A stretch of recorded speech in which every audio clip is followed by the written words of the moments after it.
Bismillahirrahmanirrahim. Assalamualaikum warahmatullahi wabarakatuh. Alhamdulillah, alhamdulillahirabbil alamin. Alhamdulillahi nahmaduhu wa nasta'inu wa nastaghfiruh wa nusolli wa nusallimu ala rasul karim wa ala alihi washabihi ajmain. Alhamdulillahi sadaqa wa'dah wa nasara 'abdah wa 'azza jundahu wa zamal ahzab wahdah. Alhamdulillah malam ini kita melanjutkan perkuliahan. Ini kuliah ya, biar pinter. Ini para terapis-terapis Bu Sujiati ini latar belakangnya ada juga yang bergerak di massage, ada juga yang di terapis tradisional Chinese medicine, dan beberapa hal yang dengan modalitas terapi yang lainnya ya. Nah malam ini kita akan ngangsu kawruh ini ya kepada Ibu Sujiati ini. Sedikit saya tampilkan share screen profilnya. Sudah tertayangkan nggih Bu Sujiati ini. Nama lengkap ini sebagaimana yang dikirimkan oleh Bu Nita ya. Ini ternyata aslinya Gunung Kidul, tidak jauh dari Jogja ya, asli Yogyakarta ya. Nama lengkapnya Bu Sujiati ini, beliau S3 Dr. Sujiati ini, sarjana sains terapan, magister kebidanan. Jabatan fungsionalnya lektor, terus lahirnya di Gunung Kidul. Sebentar lagi ulang tahun ya, 29 Januari. Alamat kantornya di Mangkuyudan, dekat Masjid Jogokarian ke arah sekitar itu nih. S1 dulu di UGM kebidanan, S2 di Bandung kebidanan juga, dan S3 di UGM tentang fisiologi holistik. Nah, malam ini kita akan membahas pengen ngangsu kawruh tentang fisiologi dan juga anatomi. Mungkin kita ketahui bagi para terapis ya. Dan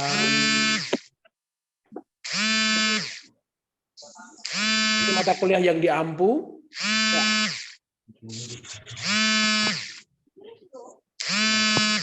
Suara sebentar.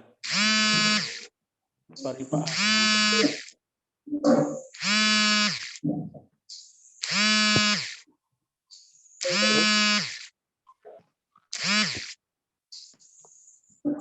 Oke, mata kuliah yang diampu Bu Sujiati ini tentang mutu layanan kebidanan, sebagaimana tertampilkan di layar ya. Kebidanan, maternal neonatal, feto maternal, manajemen organisasi, psikologi perkembangan, ginekologi, dan askep neonatus bayi. Beberapa publikasi ada banyak yang bisa kita tayangkan. Yang beberapa tadi dikirimi beberapa tulisan tentang bagaimanakah publikasinya ini lebih banyak kebidanan dan juga fisiologi ya. Sedikit kita tampilkan 5 tahun terakhir ya. Terapi, kompetensi achievement analysis of second birth.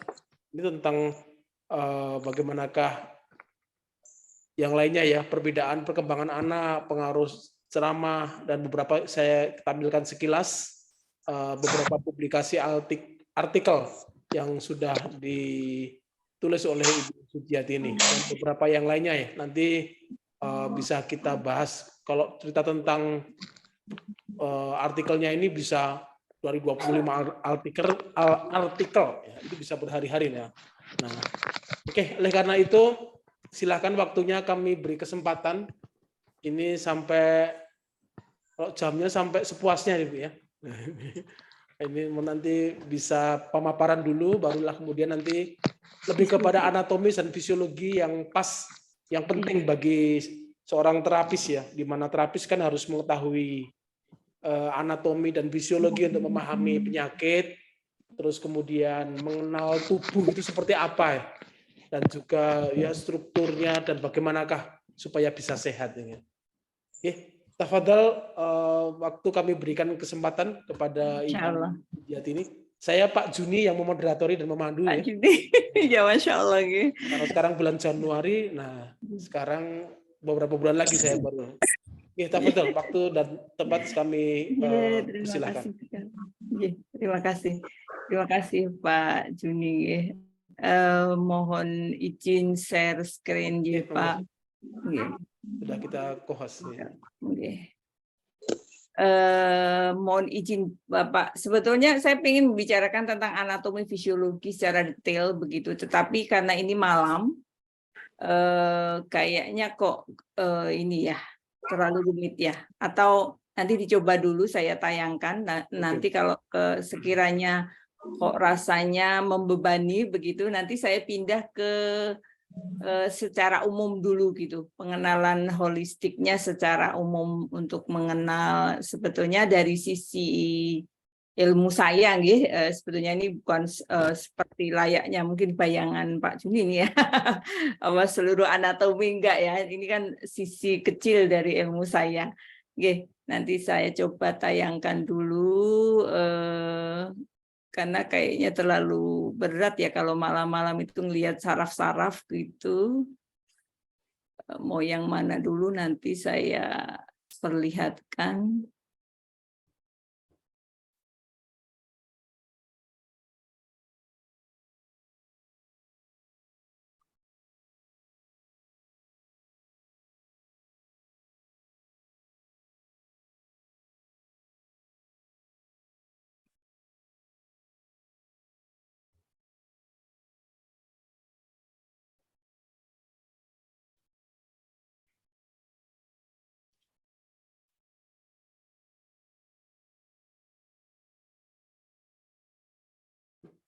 Tapi tidak anatomi kebidanan bukan ya?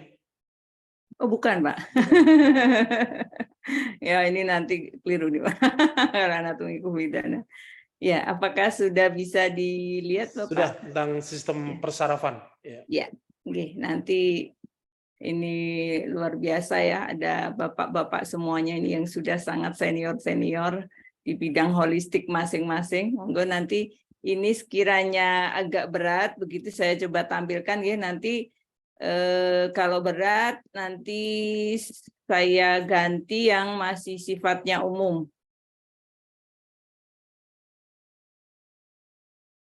Iya. Berat ya Pak, ya malam-malam begini ya. Atau kita ini yang khusus ini nanti saya ada sisi psikologinya, ada sisi anatominya. Jadi kalau misalnya malam ini tidak membicarakan tentang sisi anatomi, bisa saya ganti sedikit dengan fisiologi. Nah ini kan kalau malam-malam begini nih kayaknya berat ya Pak ya, tambah ngantuk nggak Pak ya kira-kira ya? Ini kayak gini nih. Kalau saya tidak, enggak Bu. Enggak insya Allah Dilanjut Bu, enggak bagus sekali nih. Aduh, belum. Ini yang menampilkan nanti yang nggak bagus ya, Bu ya. Oke, baik Bapak Ibu, mohon izin yang sudah diperkenalan oleh moderator Pak Yudi. Saya mohon maaf sekali, saya sangat berterima kasih yang pertama-tama atas kesempatan yang diberikan pada saya. Mungkin saya mulai saja sebelumnya. Assalamualaikum warahmatullahi wabarakatuh. Waalaikumsalam. Salam sejahtera untuk kita semua. Yang pertama-tama, marilah kita bersyukur kepada Allah yang telah memberikan nikmat sehat, iman, Islam kepada kita semua. Sholawat dan salam kita aturkan kepada junjungan Nabi besar Muhammad SAW. Semoga kita semua mendapatkan syafaat di hari akhir. Amin. Amin ya rabbal alamin. Bapak Ibu, mohon maaf saya izin sebelumnya. Jadi sebetulnya bukan berarti saya pakar ya di bidang ini, tetapi ini berkaitan dengan penjelasan fisiologi holistik dari ilmu yang sedang saya pelajari. Jadi nanti barangkali ini saya berhadapan dengan Bapak Ibu yang sudah sangat senior di bidangnya, mungkin bahkan ahli di bidang masing-masing begitu. Nah ini barangkali kita sesama Bapak Ibu, jadi sama-sama belajar begitu untuk saling melihat open mind ya, membuka wacana dari sisi-sisi masing-masing peran kita. Nah, kebetulan memang Allah takdirkan, Allah kasih amanah tentang bagaimana sih sebetulnya kita mengenali saraf-saraf kita, terutama karena sebetulnya tubuh itu secara umum holistik. Kenapa awalnya saya tertarik dengan kuliah holistik ini, karena memang saya ingin berbagi, walaupun hanya sedikit berbagi tentang intinya sebetulnya endingnya itu pengenalan terhadap rem tubuh. Nah, ini barangkali masih asing ya. Kalau Bapak Ibu saya yakin kalau mengenal mobil pasti sangat kental. Bahkan teknologi mobil yang paling baru sekarang yang sensor, jadi bisa ngerem sendiri, kalau ada mau lewat bisa ngerem sendiri, ada yang berdekatan bahkan bisa berhenti sendiri, bahkan mau berdekatan bisa mengeluarkan alarm sendiri. Itu sebetulnya teknologi kecanggihan di dalam tubuh kita yang sudah diimplikasikan oleh para pakar-pakar dunia tentang bagaimana kerja di dalam tubuh kita. Nah, salah satu respon holistik terhadap vibrasi luar adalah sistem saraf. Nah, kalau rem mobil itu dalam rangka untuk mengendalikan supaya bodi mobil itu dalam keadaan safety, aman, dan bahkan ya orang yang ngerem itu bisa sangat terampil dengan sesuai jam terbang. Nah, inilah yang ingin saya sampaikan, bahwa kita sebetulnya dikasih oleh Allah dengan sistem saraf yang lengkap dengan beberapa rem di dalam tubuh. Salah satunya adalah sistem saraf. Nah, saraf ini mengatur, mengendalikan, menggerakkan tangan, bahkan ya contoh mengunyah makanan dan seterusnya. Jadi ini salah satu bentuk secara keseluruhan, mungkin ini yang saya sampaikan itu nanti pernyataan-pernyataan yang sebenarnya nanti monggo nggih Bapak Ibu, saya dengan sangat terbuka kalau seandainya nanti ada diskusi atau pertanyaan atau bahkan mungkin memberikan masukan ke saya, karena ini sangat pakar di bidang masing-masing begitu, sehingga nanti kita bisa saling combine saat saya menjelaskan beberapa fungsi di dalam saraf ini. Nah, kalau saraf ini mengatur dan mengendalikan semua kegiatan aktivitas tubuh kita seperti berjalan, menggerakkan tangan, mengunyah makanan, ini adalah bentuk fisik yang bisa kita lihat. Nah, apa yang ingin saya sampaikan di dalam holistik fisiologi khususnya, kalau kita dilihat dari luar itu adalah bentuk rem tubuh atau rem mobil begitu. Ini adalah bagian pergerakan yang bisa kita rasakan dan bisa kita lihat. Gitu. Berjalan bisa kita rasakan, menggerakkan tangan bisa kita rasakan, mengunyah bahkan bisa kita rasakan. Tetapi ada pergerakan-pergerakan saraf yang di bawah sadar yang kita tidak menyadari hampir 95%. Nah, barangkali makanya Bapak Ibu luar biasa, ini sebetulnya sudah pakar semua, mungkin ada yang akupunktur, akupresur, mungkin di bidang pengobatan-pengobatan yang lain, yang artinya bahwa di situ sebetulnya ingin menuju kepada kesolehan sel kita sendiri, tapi jalurnya yang sangat berbeda begitu, yang berbeda-beda gitu. Nah, sistem saraf tersusun dari jutaan serabut sel saraf atau neuron yang berkumpul membentuk berkas atau vaskulum.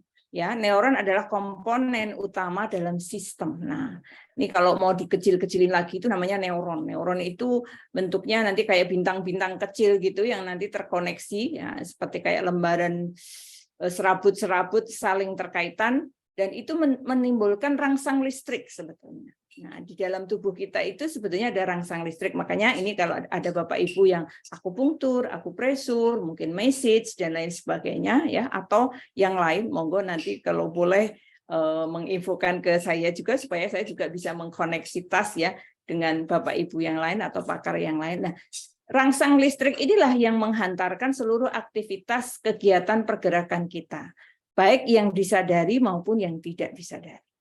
Nah, selama ini kita sebetulnya punya fungsi sistem saraf sebagai sistem koordinasi, sebagai pengatur, pusat pengendali dan tanggapan, bahkan bisa alat komunikasi dengan dunia luar. Nah, alat komunikasi dunia luar itu sebenarnya kayak mata, telinga, rasa. Itu sebenarnya yang bergetar, yang merespon adalah kerja saraf. Nah, kerja saraf. Kemudian, oh itu merah, oh kuning. oh senyum, oh marah. Itu kan yang menerjemahkan hipotalamus. Tetapi yang merangsang merespon adalah otak, kemudian ditransfer ke merespons mata, otak mata, saraf mata, kemudian ditransfer ke otak untuk diterjemahkan kembali sebagai alat komunikasi dengan dunia luar atau pusat pengendali atau tanggapan. Nah, pusat tanggapan itu sederhananya kalau kita merespon sesuatu kemudian dia marah, apakah saya mau membalas marah? Nah, kita menahan diri. Oh iya, lebih baik saya menahan diri. Istighfar misalnya ya, mungkin kalau marah kita nanti cenderung jantungnya deg-degan atau bahkan wah ini kalau nggak marah menahan diri hadiahnya surga gitu ya, misalnya pengendali itu dari rasa. Nah, nanti bisa saya jelaskan dari mana lewatnya, kenapa orang bisa sebagai atau pengendali motor penenang sarafnya sendiri begitu. Jadi pusat pengendali tanggapan atau bahkan pengatur, pengendali kerjaan organ tubuh. Nah, kadang-kadang yang kita sadari itu seolah-olah sempurna. Oh iya, saya ini mau kemana, saya mau makan apa, saya rasanya enak, saya rasanya marah, saya dingin, saya panas, dan seterusnya. Itu seolah-olah sempurna di pengendalian kerja organ tubuh kita, atau keingatan, atau bahkan rasa, pernyataan, pikiran, itu seolah-olah selesai, itu sempurna. Padahal ternyata kalau dari sisi fisiologi hanya 5%. Sisanya 95% itu adalah bawah sadar. Nah, inilah pengendali, pusat tanggapan, alat komunikasi yang fungsi bawah sadar inilah nanti yang pelan-pelan semoga saya bisa menyampaikan dengan baik karena saya juga masih proses terus belajar walaupun saya sudah selesai di bidang prosesnya itu ya. Bagikan proses itu kalau mobil begini Bapak, kalau saya andikan dengan saraf, saya sudah praktek dengan rem mobil, kemudian pada saat ngerem saya sudah tepat presisi dengan jarak yang sesuai antara benda yang ingin bersentuhan dengan mobil saya atau tubuh saya dengan badan saya, dan betul-betul menampakkan saya tidak bersinggungan, tetapi orang yang numpang di dalam mobil saya sedikit pun tidak merasakan goncangan dari rem saya. Nah, nanti ekspresinya di luar itu seperti itu, rasanya. Nah, itu rasa 5%. Tapi bagaimana rasanya nanti supaya bisa 95%, minimal Bapak Ibu ingin saya sharing dengan Bapak Ibu, nanti mungkin ditambahkan dari Bapak Ibu yang sudah banyak belajar lagi tentang kerja-kerja tubuh dengan ilmu yang lain, gitu ya. Nah, ini struktur sel saraf ya. Jadi struktur sel saraf. Jadi sebetulnya kita ini punya kayak jaringan listrik ya di dalam tubuh kita. Setiap setiap kayak semacam koneksitas itu sebetulnya dia mengandung kayak semacam dendrit nerit. Dendrit nerit itu kayak kapsul di dalam kapsulnya lagi begitu ya. Jadi ini saling keterkaitan, jadi nanti menimbulkan rangsang listrik, dan rangsang listrik itulah yang mentransfer informasi. Oh, saya melihat merah, kemudian mata saya melihat merah, otak saya mengolah, kemudian mulut saya mengatakan merah. Nah, itu kan pusat informasi, transformasi dari aferen ke eferen, dari respon sadar dari luar ke otak, dari otak ke bawah atau ke organ. Nah, timbulnya seperti ini. Jadi sebenarnya rangsang listriknya itu seperti ini. Ini pecahan atau semacam putus ya, diputus gitu, diputus satu gitu. Ini kalau di dalam badan luar biasa ini. Ratusan jutaan miliaran sudah tidak bisa terhitung ini. Nah, makanya kalau misalnya kenapa kok kita bisa stroke susah balik? Iya. Karena yang kena adalah bagian organ dalam yang menghantarkan rangsang listrik. Nah, makanya kalau di akupunktur, akupresur jadinya balik lagi gitu ya, bisa balik lagi gitu ya. Ya karena rangsang listrik yang terkena adalah rangsang listrik sehingga tidak bisa merespon atau tidak bisa melakukan pergerakan dengan baik. Nah, ini struktur neuron. Jadi setiap neuron itu terjadi satu badan sel tadi ya, yang di dalamnya terdapat sitoplasma dan inti sel.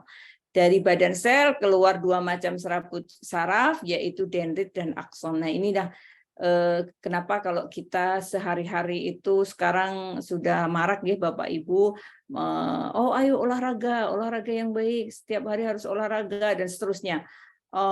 Kita harus rutin seminggu 3 kali atau healing ya piknik gitu ya.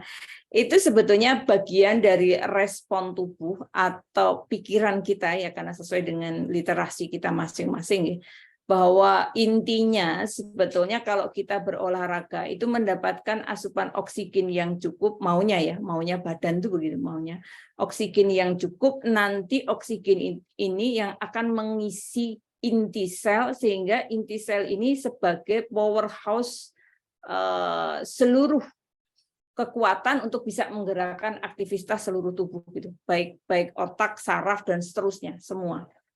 Nah, makanya kan kenapa olahraga itu tidak boleh terlalu berat atau terlalu ringan. Jadi ada semacam ketentuan gitu. Atau bahkan pergerakan disesuaikan dengan umur.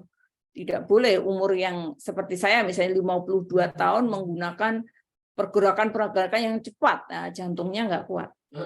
Bahkan oksigen tidak sampai ke inti sel.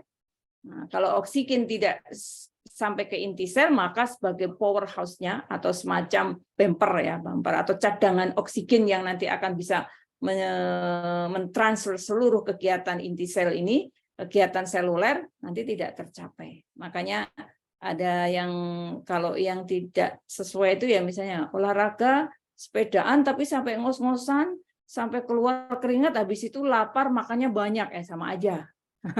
Itu atau jalan kaki tapi tidak keluar keringat, itu ya sama saja juga. Jadi nanti oksigen tidak sampai ke inti sel. Nah, itu yang mengantarkan seluruhnya adalah saraf-saraf kita. Nah, dari keluar badan sel keluar dua macam, yaitu serabut dendrit dan akson ya. Jadi yang menghantarkan ke arah kanan, ke kiri itu, mau merespon atau dia mau menerjemahkan begitu. Dendrit berfungsi menangkap mengirimkan impuls ke badan sel, sedangkan akson berfungsi mengirimkan impuls dari badan sel ke jaringan lain. Akson biasanya sangat panjang, sebaliknya dendrit pendek. Ya, ini jadi abaikan mungkin ya Bapak Ibu, ini terlalu rumit, tetapi yang kita rasakan adalah aktivitas pergerakannya menjadi normal. Atau mungkin tidak ada rasa-rasa kayak kesemutan dan seterusnya ya. Nah, ini beberapa jenis sel ya, bisa unipolar, bisa bipolar, bisa interneuron, bisa paramid sel ya, atau motor neuron. Jadi sifatnya itu ya bisa yang menggerakkan, bisa beberapa pergerakan begitu seperti ini piramid sel, atau interneuron, jadi dia akan menginervasi selnya sendiri, dia akan bekerja di dalam lingkungan selnya sendiri. Misalnya tadi ya ada mikronutrien yang sangat jauh tidak terjangkau pada umur yang misalnya sudah 70 tahun gitu. Si mikronutriennya itu sudah tidak bisa menjangkau saraf karena tubuhnya bahan bakunya itu sedikit gitu. Sehingga kalau ke interneuron sampai sarafnya sendiri ya nggak mencapai gitu, nggak sampai gitu. Ya salah satunya ya stroke ya. Salah satunya itu stroke itu sebenarnya sudah dalam keadaan berat ya. Kalau yang ringan-ringan mungkin ya kayak semacam kesemutan. Nah, itu sebenarnya mulainya awalnya dari interneuron yang sebetulnya sudah mulai nampak lelah ya, bahasanya, bahasa Jawanya itu lelah ya, bahasa Jawanya, bahasa anatominya ya interneuron sendiri sudah tidak penuh dengan aliran listrik yang tadi yang digerakkan oleh badan sel kita. Itu atau bahkan bipolar. Bipolar itu ya bisa ke kanan, bisa ke kiri, bisa mentransfer atau bisa menangkap. Unipolar hanya menangkap saja misalnya, hanya satu perjalanan begitu. Nah, ini beberapa informasi atau jalur. Jadi nanti kalau misalnya saya mengatakan jalur aferen, jalur eferen gitu ya. Ini ada transport. Jadi kalau misalnya kita menangkap sesuatu, menangkap merah, kuning, hijau, marah atau tidak marah gitu. Oh, ada suara atau tidak ada suara. Itu ternyata direspon oleh saraf kita. Jalurnya jalur aferen. Jalur aferen ini kalau mau dengan prosentase beratnya atau kekuatannya itu hampir ke 80%. Makanya Bapak Ibu kalau menangkap, oh dia merah, oh kuning, itu cepat sekali. Tapi bedanya kalau Bapak Ibu makan gitu, nanti keluarnya besok pagi gitu. Nah, itu jalur eferen. Jadi eferen itu ya informasi dari otak, kemudian proses ke tubuh, kemudian sampai selesai gitu, sesuai dengan sirkulasinya. Tapi kalau aferen dari respon luar, kemudian ditangkap ke otak. Gitu. Nah, ini presentasinya 80-20. Jadi merespon itu lebih cepat, tapi kalau turun ke aktivitas itu bisa 20. Ya, misalnya seperti itu. Berfungsi menghantarkan rangsang dari reseptor atau penerima rangsangan ke susum tulang belakang. Karena informasi kita itu sebetulnya areanya ke otak, kemudian ke susum tulang belakang, balik lagi ke respon tubuh gitu ya. Kemudian sel motorik saraf eferen berfungsi mengantarkan impuls motorik dari susunan saraf pusat ke efektor, jadi ke organ-organ kita. Setelah diolah di otak, ada respon, oh mata kita melihat merah, oh kemudian mulut kita mengatakan oh ya itu objeknya merah, itu baru mengatakan. Nah ini kalau kita belajar anatomi itu kan rumit ya Bu. Ini baru sisi saraf ya. Saya tidak akan mungkin ya sharing ke Bapak Ibu yang mungkin di bidang di luar bidang saya. Nah, nanti khususnya ya terkait dengan keahlian saya saja gitu ya. Nanti khususnya di sini gitu. Nanti kalau misalnya saya menambahkan, oh ada respon eferen ya, itu nanti maksudnya begini. Jadi kalau eferen itu berfungsi menghantarkan impuls ke motorik, ya, karena sudah diperintah oleh dan diolah oleh otak tadi dari susunan saraf pusat ke efektor. Tapi berbeda kalau aferen. Aferen itu berfungsi menghantarkan rangsangan reseptor itu bisa pakai mata, telinga, dan seterusnya, atau penerima rangsangan tadi ke sumsum tulang belakang untuk diinformasikan ke otak. Sel saraf penghubung atau intermediate atau asosiasi merupakan penghubung sel saraf yang satu dengan yang lain. Tadi di dendrit tadi ada antar koneksi antara dendrit, nerit atau akson, neuron gitu antar satu dengan yang lain. Jadi ada penghubung atau intermediate atau asosiasi. Nah, kita sebetulnya dari sisi saraf saja, ini belum selesai Bapak Ibu, saya juga tidak akan membahas yang di luar bidang saya, karena ini adalah bentuk-bentuk yang saya sampaikan, ini bagian-bagian yang nanti suatu saat pada saat saya menjelaskan khusus tentang rem tubuh, ada kalimat-kalimat dari sistem saraf ini. Gitu. Jadi paling tidak ini sebagai basically saja. Ya, sistem saraf pusat. Kita itu sebetulnya dari sistem saraf saja sudah luar biasa banyak. Ini masing-masing ini kalau dibahas, ini bahkan materi saya ini kalau dipelajari di kedokteran bisa 1 semester sendiri. Nah ini Bapak Ibu misalnya 2 jam gitu ya, luar biasa. Tapi ini kan tidak untuk dipelajari dalam rangka mendiagnosis terapi obat seperti dokter, tapi untuk pengenalan supaya kita memahami kerja saraf kita sendiri sebetulnya ya. Sistem saraf pusat ada otak, ada sumsum tulang belakang. Kalau sistem saraf tepi ada 12 pasang saraf serabut saraf yang disebut dengan saraf kranial dan 31 pasang saraf sumsum tulang belakang atau disebut dengan saraf spinal. Nah, ini nanti yang akan khususnya ya, nanti akan sedikit terkait dengan fisiologi saya, khusus di bidang dampening atau penenang ya, penenang dari sisi psikologi atau emosi yang kita rasakan. Itu bagian dari 12 pasang saraf serabut otak atau disebut dengan saraf kranial, dan saya hanya berbicara pada 1 saraf sebetulnya, walaupun itu penenang seluruhnya ada 5. Tetapi kalau nanti ada yang terkait mungkin diskusi gitu ya, Ibu membutuhkan, mungkin secara sekilas juga bisa saya kenalkan atau bisa saya sampaikan. Nah, sistem saraf otonom, saraf sadar terdiri dari susunan saraf simpatik dan parasimpatik. Nah, inilah nanti sebagai jalur informasi yang akan sering saya utarakan, sering saya sampaikan, bahkan mungkin saya lewatkan setiap transport informasi secara aferen dari respon luar ke dalam hipotalamus, kemudian dari hipotalamus akan diterjemahkan ke dalam sistem organ atau ke dalam sistem tubuh kita yang dalam bentuk endocrine respon atau lewat hormonal. begitu. Nah, ini skopnya juga kalau di dalam kedokteran sendiri sebetulnya spesialis saraf ya, khusus spesialis saraf.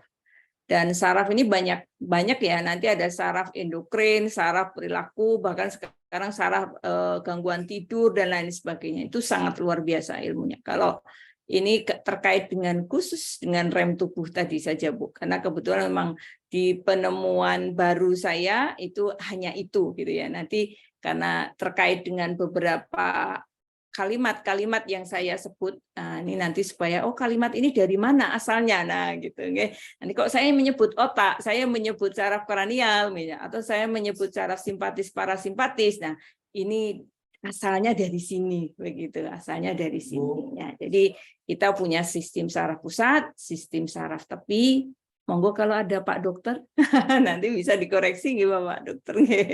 Sistem saraf otonom, jadi saraf yang tidak sadar. Nah, itulah nanti yang akan saya kaitkan dengan proses bagaimana keterkaitan antara saraf sadar dengan saraf tidak sadar, atau saraf yang kita sadari atau saraf somatik kemudian ditransfer ke saraf bawah sadar, saraf somatik yang selama ini barangkali Bapak Ibu ini seluruhnya kalau peserta ini semua di bidang holistik berarti itulah yang dikerubut ya, dikerubut saraf bawah sadar ya, mulai dari nanti lewat kulit, mungkin ya lewat message ya, jalur impuls dari nodul gitu ke semua ke endokrin respon.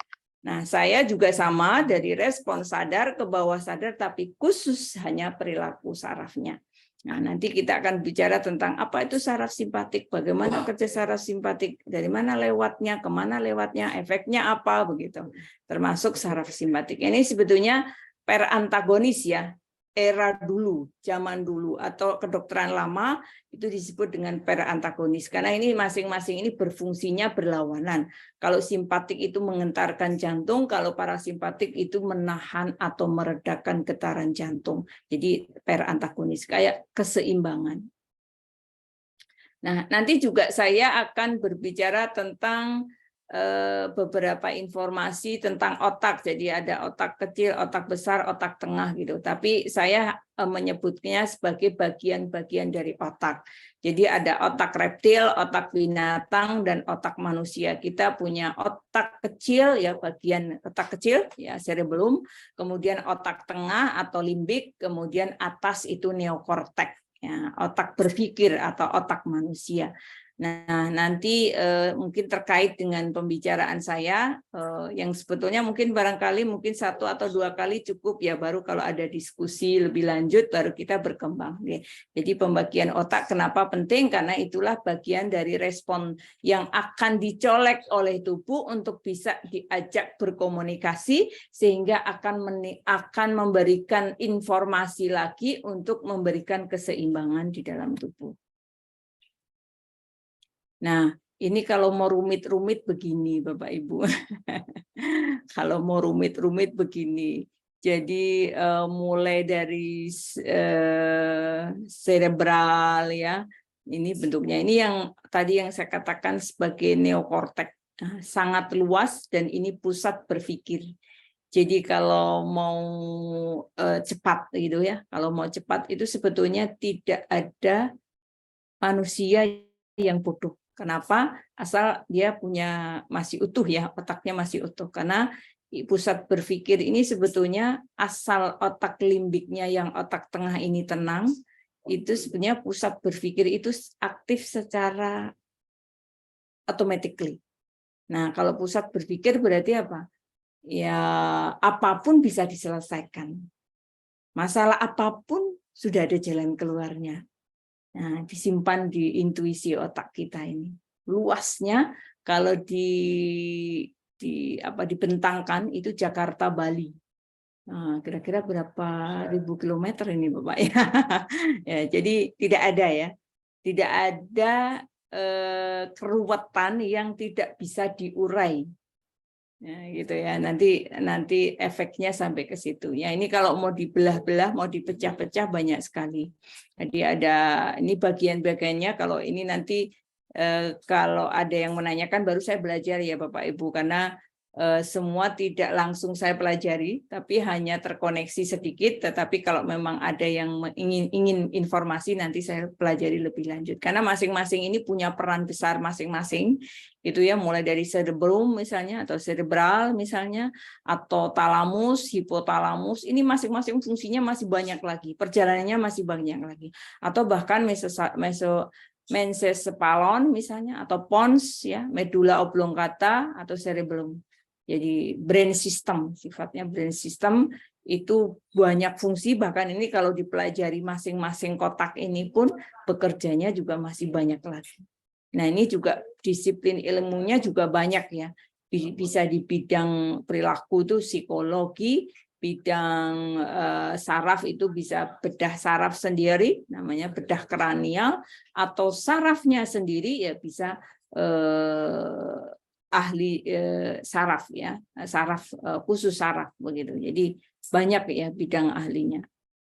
Ini termasuk anatomi tadi ya. Ini prefrontal cortex atau frontal lobe, ada occipital lobe ya, ada longitudinal, ini pons, medulla oblongata. Nah, ini kalau cerebellum tadi yang kalau kita misalnya ingin memberikan informasi respon reaksi saraf sadar ke bawah sadar itu lewatnya ke medulla oblongata, ke batang otak, dan merespon gitu ya, merespon dan direspon.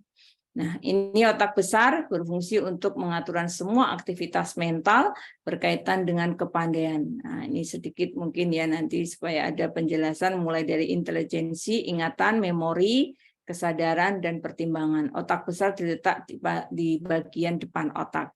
Terdiri dari paling belakang, occipital, pusat penglihatan, samping, temporal, pusat pendengaran, bagian tengah, parietal, pusat pengatur kulit dan otot terhadap panas, dingin, sentuhan, dan tekanan. Dan antara bagian tengah dan belakang ada pusat perkembangan, kecerdasan, ingatan, kemauan, dan sikap. Masya Allah. Ini belajar otak saja saya tidak cukup waktu, karena saking banyaknya space otak saya sudah tidak muat ya, tidak muat karena aktivitas sehari-hari, pekerjaan sehari-hari. Makanya sebetulnya kita ini kalau misalnya mau sedikit mau flashback gitu atau belajar tentang tubuh manusia atau tubuh kita sendiri, itu nggak sempat ya, kayaknya nggak sempat untuk nganggur atau nggak sempat untuk santuy gitu ya, karena kalau misalnya kita mau beraktivitas apapun, itu sebenarnya masih banyak yang belum kita kenal. Dari otak kita sendiri saja misalnya ini, tentang otak besar dan bagian-bagiannya. Nah, otak besar kenapa penting? Karena sebagai pusat intelijensi, memori, kesadaran, dan pusat pertimbangan. Nah, makanya kenapa penting melindungi otak, bahkan ini sudah dicontohkan ya, di luar negeri kenapa safety-nya paling baik ya. Sebenarnya kalau mau sampai dalam situasi yang holistik, foam, bulat gitu, pemakaian helm itu sebetulnya sangat urgent, bahkan kalau perlu SNI-nya lewat berapa ya ini Mbak ya. SNI-nya penting gitu, atau bahkan tipe helm yang seperti apa yang paling aman. Kenapa? Karena itu diajarkan oleh orang luar, helm ini ya, cenderung kita belajar dari luar ya, untuk mengamankan otak kita atau kepala kita. Kenapa kok kepala itu bagian dari yang sangat penting disadari? Karena pusat pengendali tubuh itu di kepala, terutama di otak. Ya, jadi kalau otak terbentur ya selesai gitu, tempurungnya terbentur, pecah ya selesai, keluar otaknya gitu. Jadi beda kalau misalnya kaki tangan ya, kaki tangan itu kalau misalnya kebentur, pecah gitu ya diamputasi tangannya, tapi lainnya kan masih bisa jalan gitu. Tapi kalau otak nggak bisa, karena ini punya bagian masing-masing. Nanti makanya cedera, kecelakaan, atau mungkin terkait dengan stroke gitu. Itu kan tergantung dari bagian mana yang terkena lemah begitu. Nah, itu nanti yang menampakkan reaksi perilaku kita atau kondisi tubuh kita. Nah, kalau menurut hemat saya mungkin ini pentingnya kita sharing bersama nggih Bapak Ibu.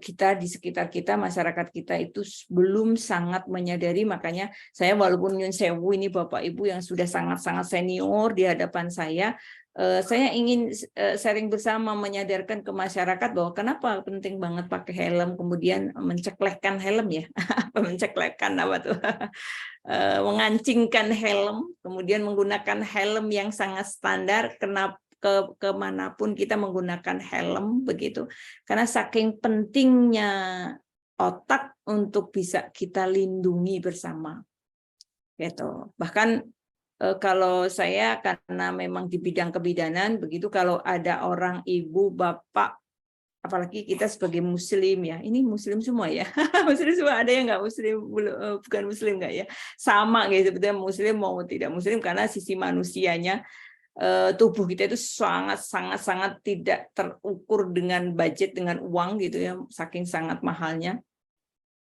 Kalau ada orang bonceng kemudian atau anak diboncengin kemudian pakai tangan sebelah gitu tanpa pengaman, tanpa helm dan tanpa perlindungan apapun, kemudian bapaknya pakai stang kanan, kemudian lari pakai motor.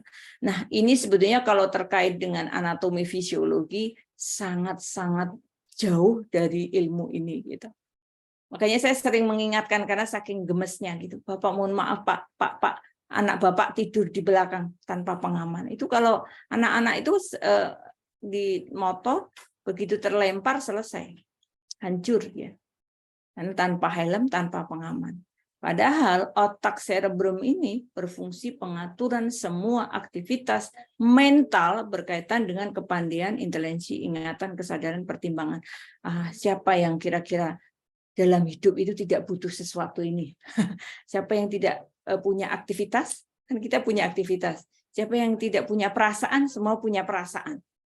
Siapa yang pengen orang semua pinter? Di otak ada intelijensi. Siapa orang yang misalnya kita belajar pengennya ingat semua kalau belajar, kenapa kok saya sering lupa ini? Nah, kita saja kalau sering lupa, kenapa kok saya sering lupa ya? Harusnya saya tuh ingat gitu. Otak lagi. Apalagi kesadaran.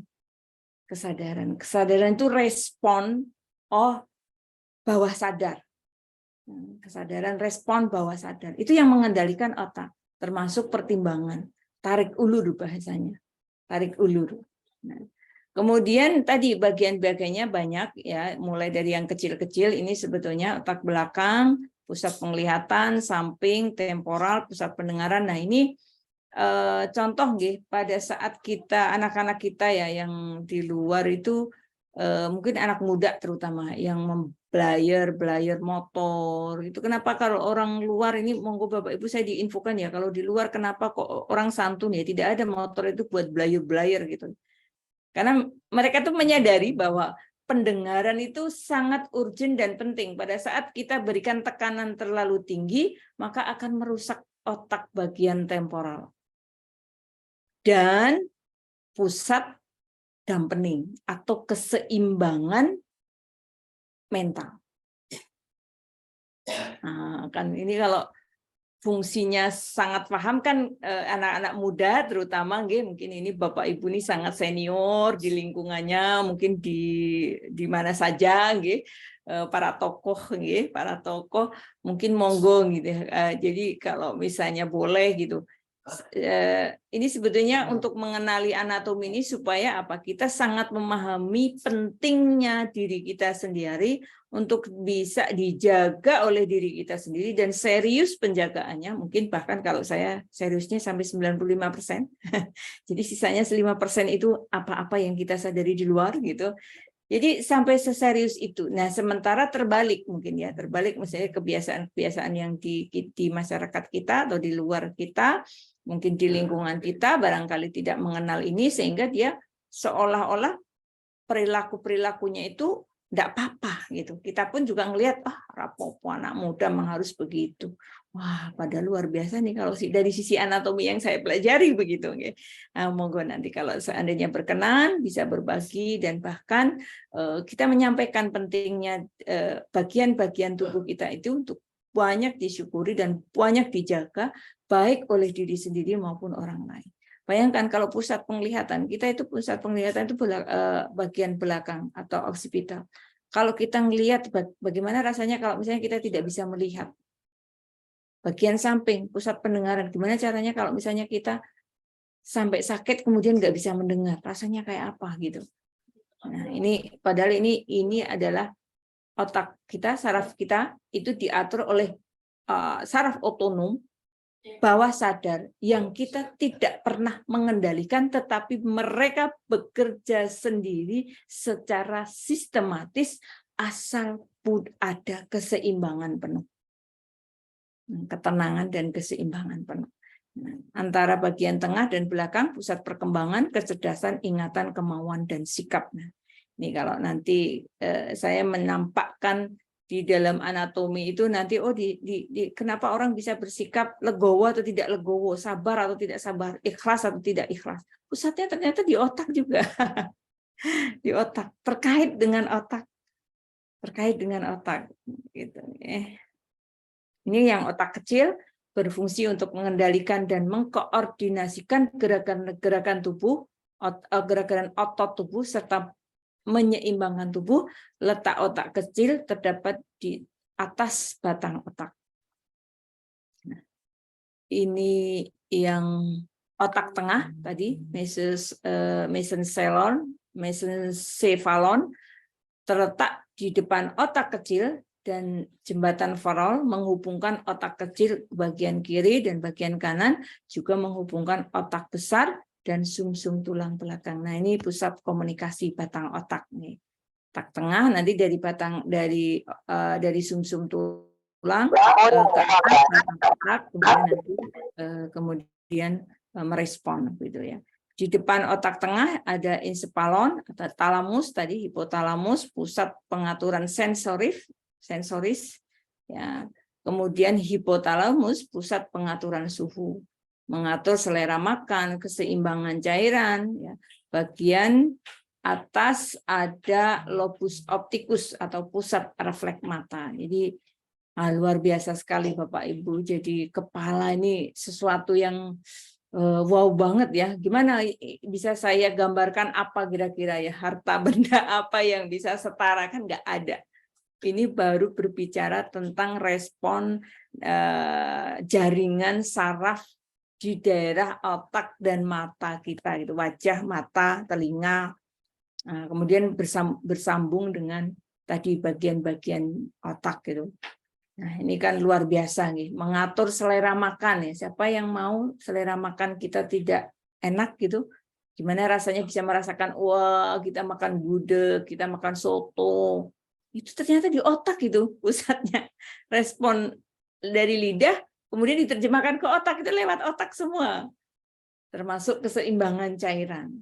Makanya penting ya, boleh ngopi-ngopi kali ya, ngopi-ngopi apa ya boleh, boleh ngopi ngeteh gitu. Tapi kalau ngopi teh itu porsinya lebih besar dibandingkan dengan cairan tubuh, terutama air putih ya, itu nanti juga mengganggu keseimbangan cairan. Nanti sama dengan otak. Makanya kalau orang dehidrasi itu kan bingung ya, dehidrasi kurang cairan, terutama air putih ya. Karena sebetulnya yang bisa terserap di dalam tubuh dan bisa retensi di dalam tubuh itu sebenarnya air putih itu bagian kebutuhan sehari-hari kita. Kalau teh, kopi dan lain sebagainya, apalagi minuman anak zaman sekarang ya, ada boba, apa segala coklat apa segala, itu sebenarnya nanti terserap hanya sebentar kemudian dikeluarkan lagi dan tidak bisa dihitung sebagai kebutuhan cairan atau total cairan yang kita minum.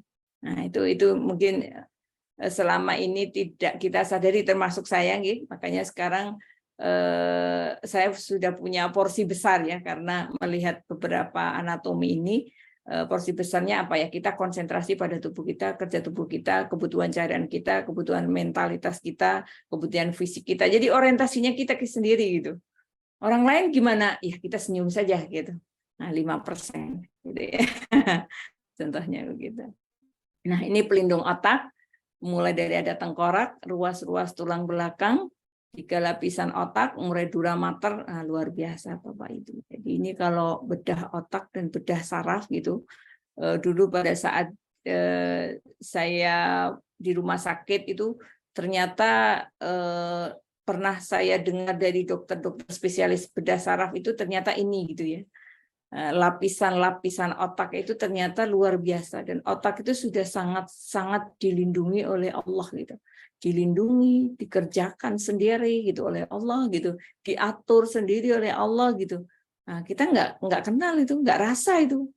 Nah, taunya oh ya saya kepala pusing, oh baru tuh terasa kepalanya pusing gitu. Kalau nggak ada respon pusing mungkin nggak inget kepala kali ya Pak ya. Oh inget ya misalnya seperti itu ya.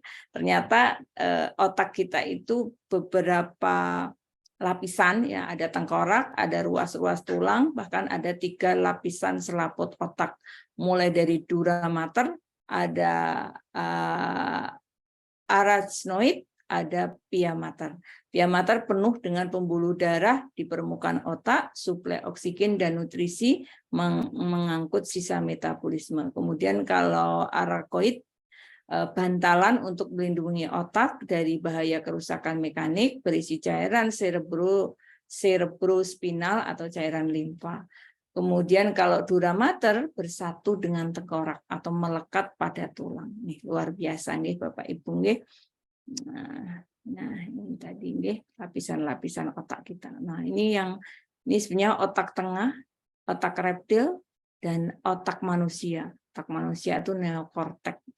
Nah, ini ada pia mater, arachnoid, ya, arachnoid, dura mater, dan skull yang paling dalam. Nah, ini medula oblongata, banyak mengandung ganglion otak, pusat pengatur gerak refleks fisiologi. Nah, nanti kalau seandainya saya sebut-sebut, saya nyebut-nyebutnya dari sekitar ini gitu ya, Bapak Ibu ya. Jadi kalau misalnya Bapak Ibu bahkan ya mungkin kalau dokter ya boleh nanti kasih tahu saya gitu ya, kita saling gitu belajar gitu. Karena nanti saya sangat terkait ya dengan fungsi otak, kemudian saraf, fungsi otak dengan saraf gitu, karena kalau mobil kan selalu aktif remnya gitu ya. Ternyata tubuh kita itu juga harus selalu aktif seperti layaknya kalau Bapak Ibu menjalankan mobil, kemudian Bapak Ibu ngerem menggunakan kaki. Nah, gitu. Jadi pada saat jalan ya berarti kakinya di atas rem gitu, dan waspada terhadap rem. Ternyata sama. Otak, saraf, respon itu ya, mulai dari saraf simpatis dan saraf parasimpatis tadi, terutama yang supradiafragma, itu harusnya selalu waspada di dalam tubuh kita sehingga melindungi tubuh kita. Banyak mengandung ganglion otak, pusat pengatur gerak refleks fisiologi, mulai dari denyut jantung, pernafasan, pelebaran, penyempitan pembuluh darah, bersin dan batuk. Bayangkan Bapak Ibu. Apa yang saya jelaskan, saya bacakan di sini, mana ada yang Bapak Ibu itu tidak terkait gitu ya. Kayak rasa, pengaturan suhu, pengaturan keseimbangan, tadi pengecapan ya, rasa, pengatur kesadaran, pengatur kesehatan mental kita bahkan ya. Kemudian apalagi nih, pusat pengatur refleks fisiologi denyut jantung pernafasan. Bayangkan Bapak, kalau ini tiba-tiba ada sesuatu, misalnya ada benturan, kecelakaan dan sebagainya, kalau kebetulan yang terkena adalah medula oblongata, berarti apa? Pusat pernafasan jantung kena, gangguan jantung, pernafasan, bahkan pelebaran penyempitan pembuluh darah, atau respon batuk, atau respon bersin misalnya. Nah ini, jadi berbicara tentang saraf-saraf saja gitu terkait dengan apa yang nanti akan ternyata Rp95.000. ada yang bocor. Monggo Bapak Ibu mau diskusi dulu atau lanjut Bapak Ibu, sudah cukup panas ya. Kasihan ya Bapak Ibu ya, sudah hampir jam 9. Lanjut ya Bapak Ibu. Oke, boleh mungkin sambil ngantuk-ngantuk boleh lah ya. Ini ada fungsinya aja Bu. Oke, baik. 4 kali pertemuan.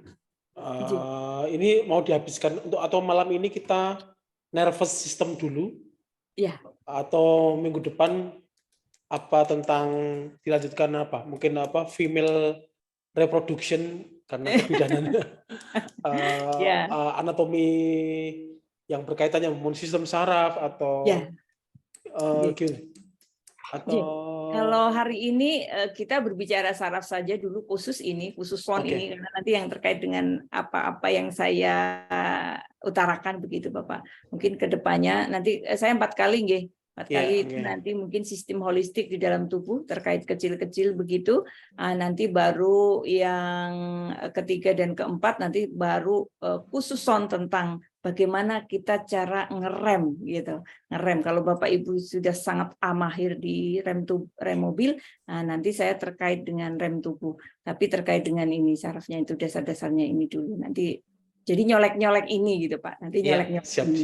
Oke, dilanjutkan nanti mungkin pendalaman ada yang tanya jawab. Lanjut dulu Bu, silakan. Oke, mungkin sedikit saja lagi fungsinya menghubungkan impuls dari dana ke otak, memungkinkan jalur terpendek pada gerak refleks. Di bagian dalam ada satu yaitu akar dorsal yang mengandung neuron sensorik, kedua akar ventral yang mengandung neuron motorik ya. Jadi ada sensor dan ada motor. Nah, ini kalau Bapak Ibu ada yang pusat bengkel motor, ini sebetulnya ada semua di dalam bengkel-bengkel itu, kalau dibuka itu ada persis ya dalam tubuh kita, itu terutama saraf ya, kalau mobil itu berkaitan dengan saraf. Nah, kemudian pada bagian putih terdapat serabut saraf namanya asosiasi. Nah ini contohnya ya Bapak Ibu ya. Oke. Saraf tepi, saraf perifer, sistem saraf perifer dibagi menjadi 2, jadi 12 pasang saraf serabut otak, ada 3 pasang saraf sensorik, ada 5 pasang saraf motorik, kemudian 4 pasang saraf gabungan. Nah, nanti di saraf kranial inilah nanti bagian saya, tapi cuma 1 ya Pak ya, nanti yang saya konsentrasikan 1, terutama nervus vagus atau saraf ke-10, nanti konsentrasi saya di situ. Jadi saraf 10 aja sudah lumayan berat belajarnya ya Pak ya. Kemudian 31 pasang saraf sumsum tulang belakang atau saraf spinal, 8 pasang saraf leher, 12 pasang saraf punggung, 5 pasang saraf pinggang, 5 pasang saraf pinggul, 1 pasang saraf ekor. Nah, inilah kenapa kalau kondisi-kondisi terkait dengan saraf, kenapa berat untuk balik lagi, karena saking kecilnya bagian dari tubuh dan keterjangkauannya sangat jauh dengan kesadaran maupun bawah sadar. Karena kalau bawah sadar itu respon endokrin itu di dalam seluler kita gitu. Tapi kalau saraf itu adalah sudah sampai ke antar jaringan tubuh yang menghantarkan listrik sehingga kita bisa beraktivitas atau kita bisa bergerak. Nah, ternyata kita itu kalau mau bergerak ternyata ya, misalnya respon tubuh mau bergerak angkat tangan. Ternyata kan yang bekerja ini saraf-sarafnya ini luar biasa, mulai dari saraf leher, saraf punggung, saraf lumbar gitu ya, ada saraf sensorik, saraf motorik, bekerja semua ini sebetulnya. Luar biasa gitu. Ini nervus cranialis ya. Nah, ini nanti yang sering saya bicarakan, monggo nanti kita sama-sama belajar dan mengingat ya Bapak Ibu. Saya pun juga belajarnya berulang-ulang bertahun-tahun. Saya hampir 6 tahun hanya belajar khusus son saraf ini aja gitu ya, nggak kemana-mana ya.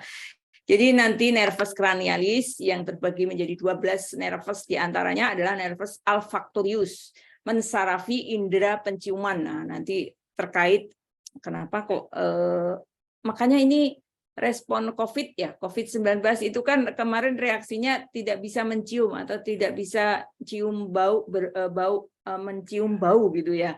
Nah, ini ternyata yang kena adalah terutama di nervus olfactorius gitu ya. Kemudian nervus opticus mensarafi indera penglihatan dan tajam penglihatan. Nah, ini terkait saraf-saraf penenang semua Bapak Ibu. Nanti kenapa orang itu kalau marah itu menciutkan mata gitu ya. Ternyata terkait dengan ini. Atau nervus oculomotorius mensarafi gerakan bola mata dari dalam keluar. Atau nervus trochlearis mensarafi gerakan bola mata ke bawah dan ke samping kanan kiri. Makanya kalau psikiater atau pembaca ekspresi wajah itu kan pergerakannya dari sini sebetulnya. Ini bisa sampai ke perilaku. Nah, ini nanti ya kalau misalnya saya nyebut-nyebut nervus trigeminus gitu ya, mensarafi wajah, kulit, refleks kornea, kepekaan lidah dan gigi. Kemudian nervus abducens mensarafi gerakan bola mata ke samping, facialis mensarafi otot wajah, lidah dan pengecapan, auditorius indera pendengaran menjaga keseimbangan, glosopharyngeus, nah ini sama nanti sebagai pusat keseimbangan, gerakan lidah dan menelan. Jadi salah satu kalau yang muslim nih ya membaca Al-Qur'an itu ternyata mengaktifkan glosopharyngeus ya. Nervus vagus, nah ini nanti khususon ya. Khususon di saya nanti Pak nggih. Kemudian nervus associatus dan hypophagus ya, hypoglossus ya. Nah, sebetulnya gambarnya seperti ini Bapak Ibu ya. Jadi gambarnya seperti ini. Kita kalau dibelah ya, dibelah itu seperti ini. Jadi ada tadi ada saraf 1, saraf 2 itu di kanan kiri Bapak Ibu. Saraf 4 ini kanan kiri. Ini kan kita belah jadinya di bentuknya bulat begini. Kemudian kita belah ke kanan dan ke kiri lah. Kalau dibelah ke kanan dan ke kiri ini sama kanan kirinya gitu ya. Ini saraf 7 gitu.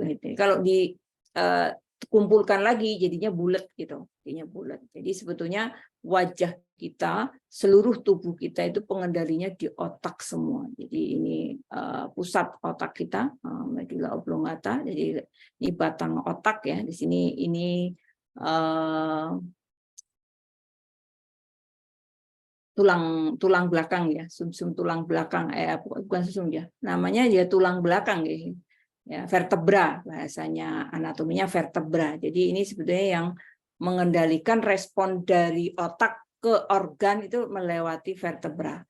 Ya, ternyata ini wajah kita, mata kita itu pusatnya semua di otak ya, kemana-mana, termasuk ini hepar, usus ya. Kemudian tadi yang hipoglosal ya, saraf ke-7, fasial saraf ke-7 dan seterusnya. Apalagi mata tadi ya, saraf ke-6, optik, aksesoris ya dan seterusnya. Nah, ini persarafan ya. Jadi jumlahnya ada 8 pasang, 12 pasang tadi. Kemudian medulla spinalis menuju. Nah, ini fungsi-fungsinya, kulit, kepala, leher, tangan, organ. Kalau 5 pasang berarti yang lumbal, kemudian daerah paha.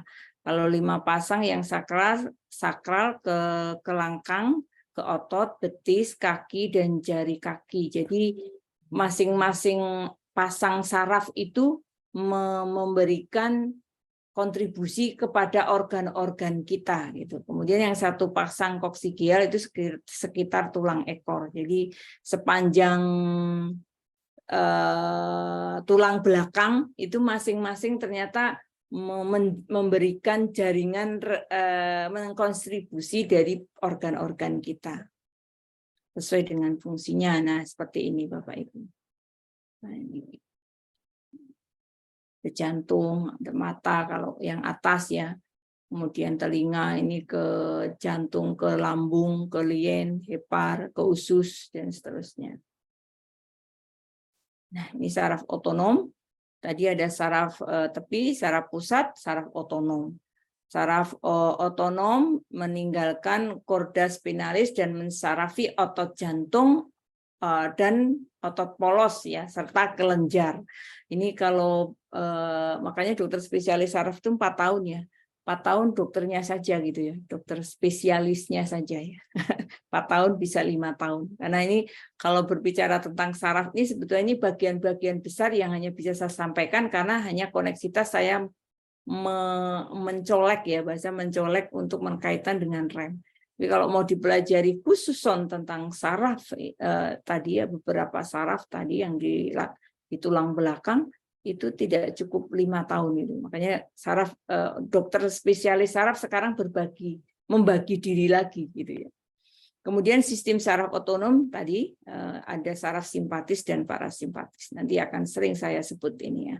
Saraf otonom, saraf simpatis mensyarafi jantung, kecepatan jantung dan kontraksi kekuatan kontraksi jantung, arteri vena besar kecil, konstriksi, otot polos saluran cerna, penurunan motilitas, jadi berkaitan dengan perut Bapak Ibu, usus ya. Jadi penurunan motilitas, jadi gerakan usus itu ternyata yang menggerakkan adalah saraf simpatis. Kalau misalnya Bapak Ibu mules, nah ini yang menggerakkan saraf simpatis ya. Otot polos saluran nafas, relaksasi bronkus, penurunan skrai bronkus, merangsang kelenjar keringat. Nah, kalau misalnya kok kita lagi deg-degan itu keringat dingin, nah, merangsang kelenjar keringat, itu ternyata saraf simpatis dan itu bagian dari saraf otonom. Kemudian yang tadi yang saya sampaikan sebagai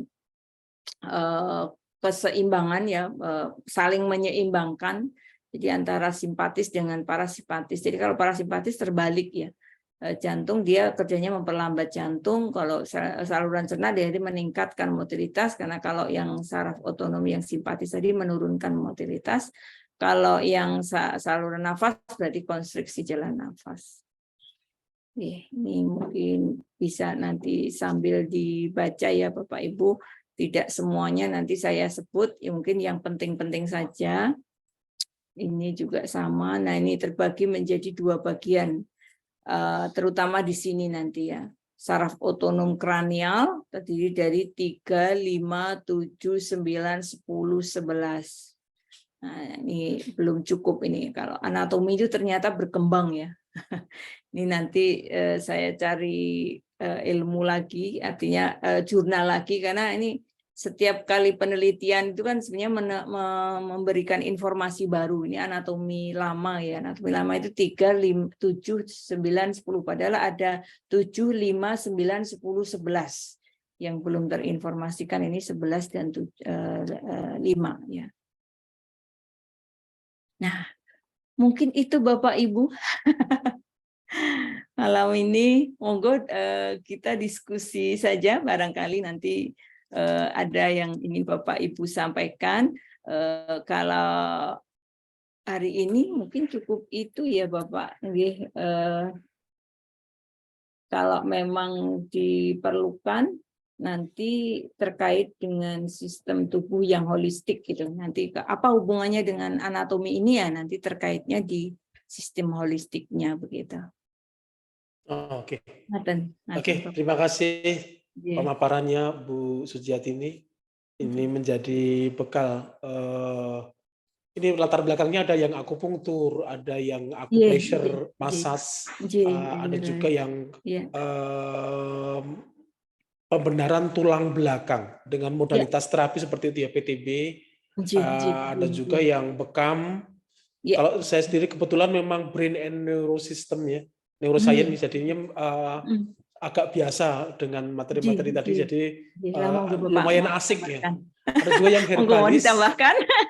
Ada juga yang herbalis tadi. Nah, oke. Mungkin dari yang peserta ada yang mau didialogkan. Monggo ada yang mau menambahkan diskusi Bapak Ibu. Saraf pusat, ada saraf tepi, ada, jangan lupa tadi ada kayak nama-nama makanan yang medula oblongata itu, kalau dulu kita ini kayak nama makanan ya. Jadi monggo ada yang mau didialogkan, Ustadz Mul yang mungkin mendalami juga tentang Bapak Ibu, Pak terapi. Ustadz, Ibu Ustazah. Diskusi saja Bapak Ibu, monggo. Yang pertama tentang kaitannya dengan kebidanan ini ya. Keluhan-keluhan, sambil menunggu beberapa yang lain silahkan ya, bisa di chat, bisa juga yang di swap pakai voice.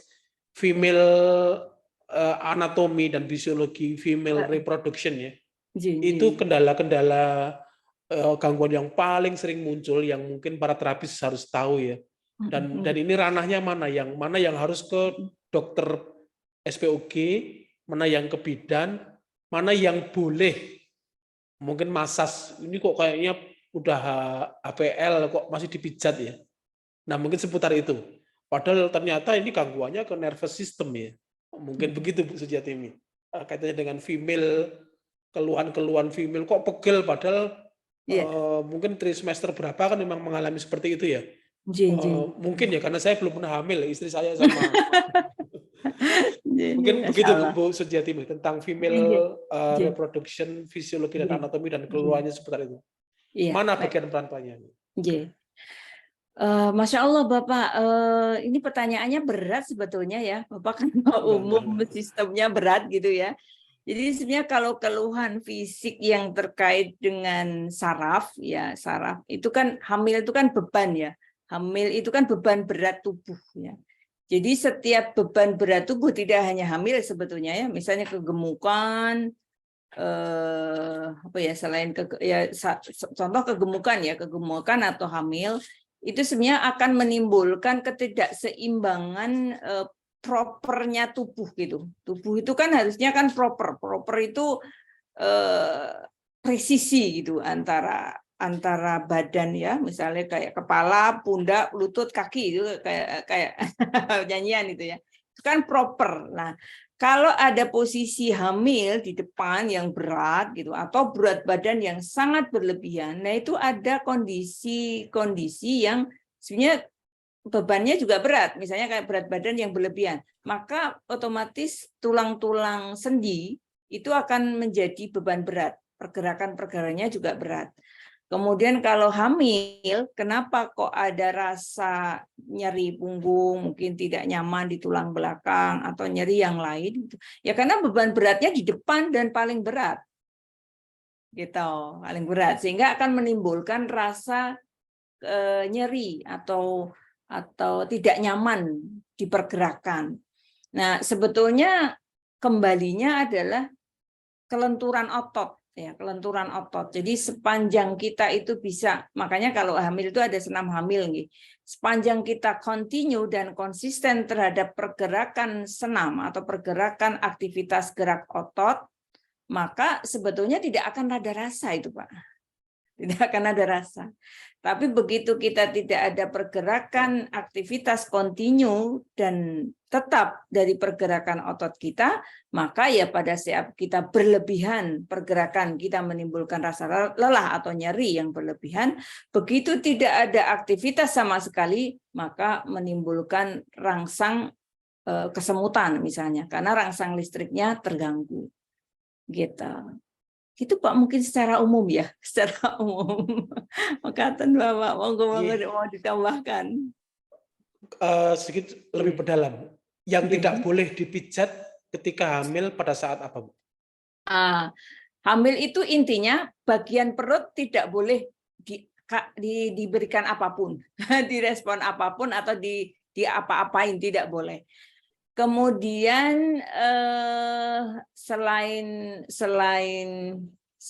perut itu sebetulnya kalau hamil itu ya sebenarnya tidak perlu treatment apapun, Pak, kecuali massage yang tempat-tempat misalnya di luar perut, misalnya kayak tangan, kaki, mana ya punggung gitu, monggo kalau bisa gitu, Tapi kecuali yang perut tidak boleh disentuh, tidak boleh manipulasi atau apapun, tidak boleh.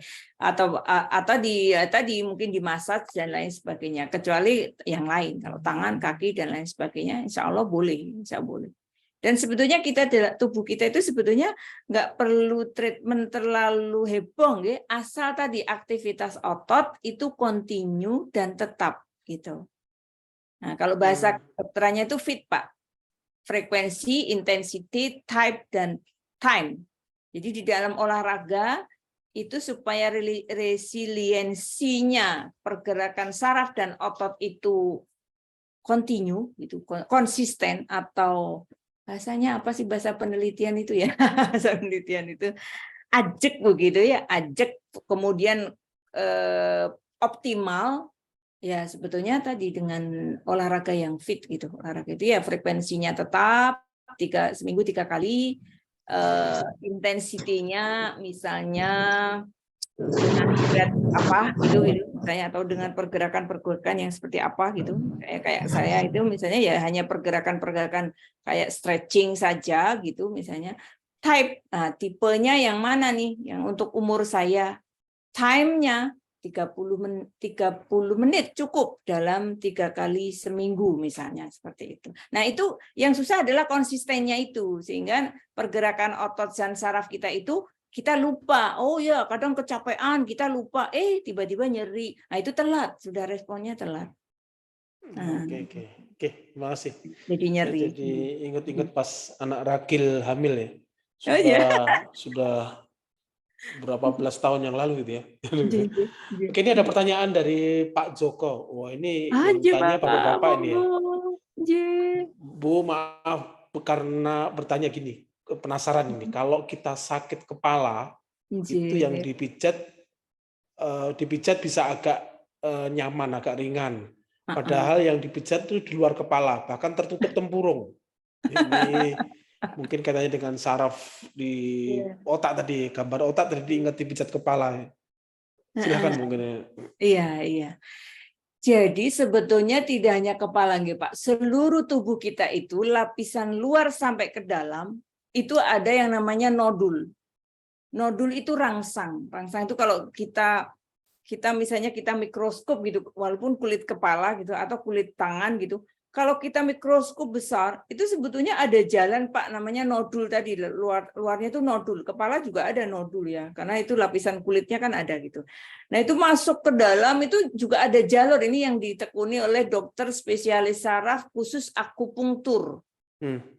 Akupresur itu dokter saraf itu ada yang khusus soal akupresur, karena dia akan menekan semua titik, bisa kepala, bisa mana aja yang mungkin yang dianggap itu kok respon nyeri saya di sini, maka titik itu yang di akupresur begitu.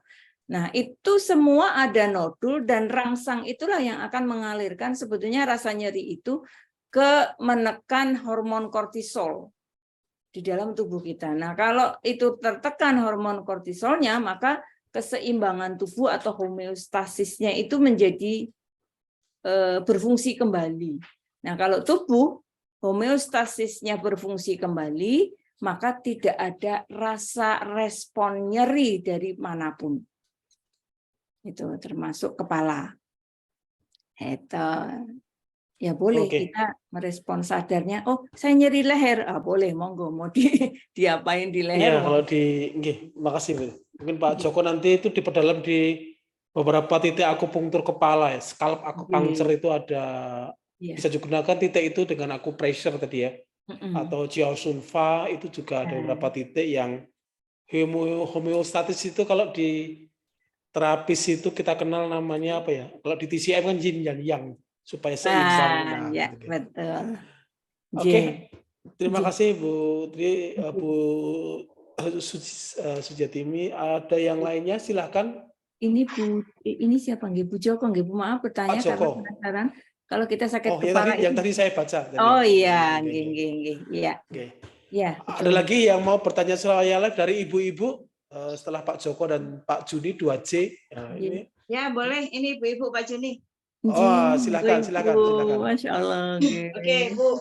Nah, ini hanya nambahin aja ya sama teman-teman terapis, karena ilmu mengenai sistem saraf otak ini sangat terkait sekali dengan dunia terapis. Kebetulan saya sendiri di nutrisi otak, saraf otak. Nah, ini untuk teman-teman, tadi materi yang disampaikan Bu Sujiati ini sangat bagus sekali terkait dengan teman-teman yang belum pernah belajar atau sudah belajar tentang scalp mikrosistem akupunktur. Ini sangat terkait sekali. Jadi saya harap teman-teman yang di grup ini pahamkan betul, ini sangat penting sekali. Yang itu kaitannya akupunktur medis ya, yang sama pertanyaan Pak Joko ya tadi ya. Nah, itu sangat ada kaitannya sekali jika Bapak belajar di terapi sengat lebah atau scalp mikrosistem ya. Ini penting sekali. Terus teman-teman yang pernah pegang anak-anak autis, ABK dan sebagainya, ini sangat-sangat harus dihafalkan. Ini yang terkait dengan hubungan antara otak dan sistem tulang belakang. Itu di teman-teman nanti ada pembelajaran lebih lanjut di sistem saraf atau enggak yang di pelatihan-pelatihan untuk stroke ini sangat. Jadi nanti teman-teman agak kooperatif sedikit ya sama Bu Sujiati ini sangat bagus sekali gitu. Itu saja Bu dari saya, mungkin teman-teman harus perhatikan dulu ya. Terima kasih. Assalamualaikum. Waalaikumsalam. Masya Allah. memotivasi dan juga mengarahkan. Banyak sekali manfaatnya nanti ya. Juga untuk terapis dan keluarganya ya. Untuk stroke. Ya. Ini ada Ini pertanyaan dari Bu Fakhrina. Nggih. Kalau orang kena duri Nggih. tidak kesakitan, itu kenapa ya? Kenapa ya Bu sarafnya tidak kesakitan atau terlambat sakit? Tergantung durinya. Kalau durinya kecil enggak sakit. Kalau durinya besar.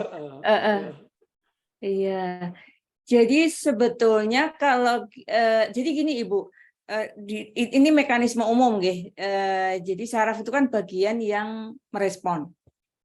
Kalau kita kena sesuatu, tidak hanya duri ya, misalnya nempel di kaki atau nempel di badan gitu. Nah itu sebetulnya kalau ada benda asing di dalam jaringan tubuh kita, itu maka dia akan melokalisir. Badan itu akan merespon dengan melokalisir supaya rasa nyeri, sakit, dan lain sebagainya, termasuk infeksi dan seterusnya, supaya tidak menjalar ke seluruh tubuh. Makanya bentuknya menjadi kayak semacam keras, atau bahkan kok jadi tebal dan tidak nyeri. Nah, itu sebetulnya bagian dari respon tubuh, terutama kalau kena kaki ya, kena kaki makanya kan menjadi tebal dan nyeri tidak sakit, itu sebetulnya bagian respon tubuh oleh karena dia melokalisir bagian yang terkena jaringan, terkena benda asing. Nah, makanya jadinya tidak sakit. Padahal itu kalau dibiarkan nanti bermasalah. Karena dengan melokalisir itu ya kalau bersih ya, kalau nggak bersih ya tumbuhlah menjadi infeksi di situ. Itu barangkali itu Ibu. Ini respon sarafnya sebenarnya masih panjang ya, masih panjang gitu. Mungkin itu yang bisa saya sampaikan Bapak. Ya, terima kasih sudah hampir 9:30 ini.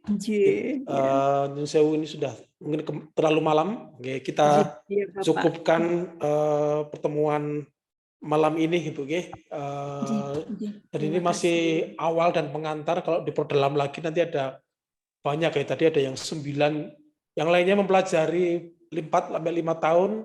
Kita 40 sampai 50 menit ya, atau lebih ya, atau 1 jam lebih.